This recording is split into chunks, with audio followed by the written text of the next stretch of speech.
Who would you be if nobody expected anything from you? No approval to earn, no role to play, no image to protect.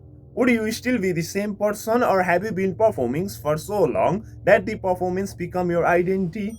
Because sometimes the false self is not who you are, it is who you became to be accepted, to be loved, to survive. And after wearing that version of yourself long enough, you forget there was ever someone underneath it. Maybe the greatest mystery is not who you are. Maybe it is who you had to stop being to survive. Hello, namaste everyone. My name is Sudarshan Regmi. Welcome back to Journey of Mind.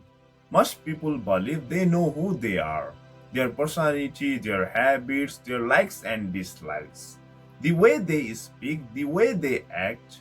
But psychology asks a very uncomfortable question. How much of your personality was chosen, and how much of it was built to survive? Maybe you became funny because being ignored hurt too much.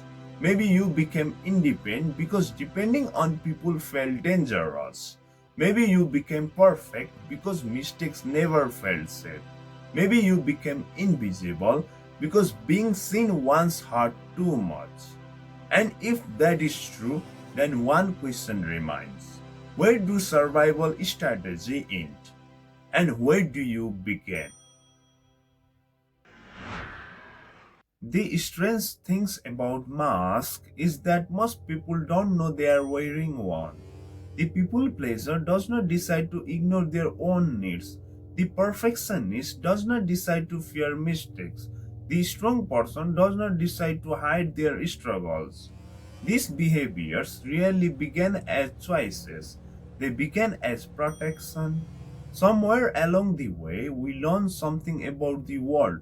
Sometimes we learn if I make people happy, they will stay. Sometimes we learn if I become useful, I will be loved. Sometimes we learn if I hide part of myself, I won't get hurt. And slowly, without realizing it, survival becomes personality. The mask stays even after the danger is gone. Human beings are not born pretending. A child does not enter the world wearing a mask.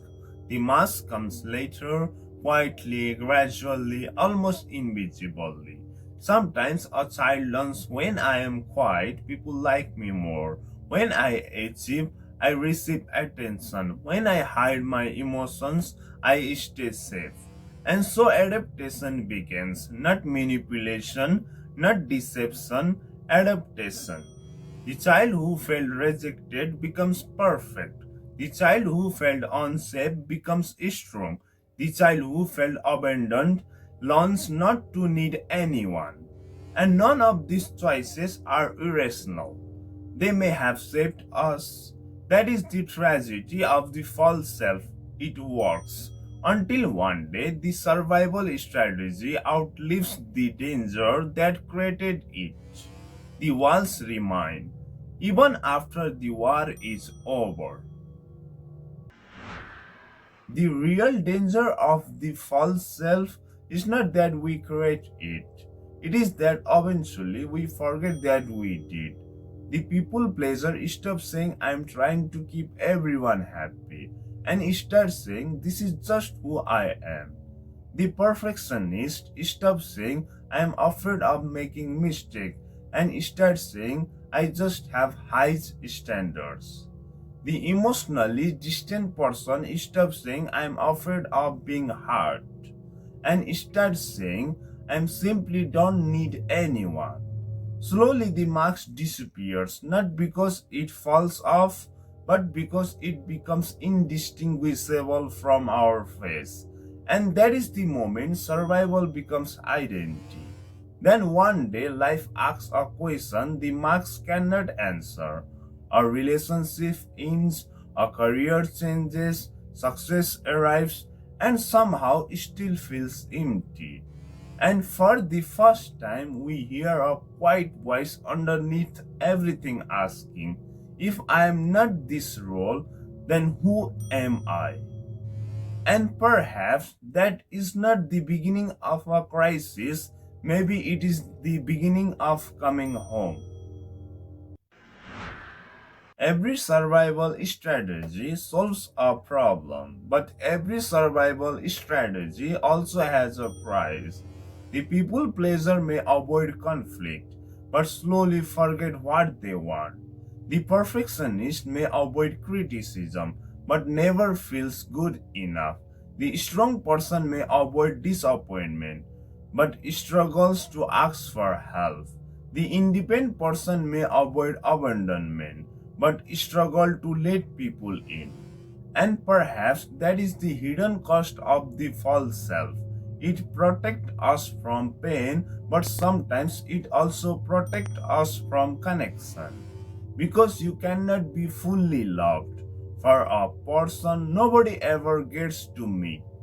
The marks receive the compliments, the marks receive the admiration, the marks receive the approval, but underneath it a quiet question remains. If they saw the real me, would they still stay? And so the performance continues, not because we are dishonest, not because we are weak, but because once something helps us survive, letting go of it can feel dangerous. Even if holding on to it slowly costs us ourselves. Perhaps healing is not becoming someone new. Perhaps healing is remembering the parts of yourself that existed before fear taught you who you had to be. The curiosity before judgment, the honesty before performance, the joy before approval become a requirement. Maybe the real self was never destroyed. Maybe it was only buried under expectations, under fear, under years of survival. And perhaps that is why certain moments feel so strange. The moments when you laugh without thinking, the moments when you forget to impress anyone, the moment when you feel completely yourself and don't even notice it. Maybe those moments are not accidents, maybe they are memories. Memories of the person is still waiting underneath the marks. And maybe healing does not begin by asking, who do I want to become? Maybe it was begins by asking, what part of myself did I abandon just to belong? Because sometimes growth is not addition, sometimes growth is return.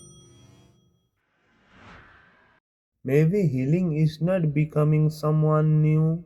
Maybe it is remembering who you were before you learned who you had to be.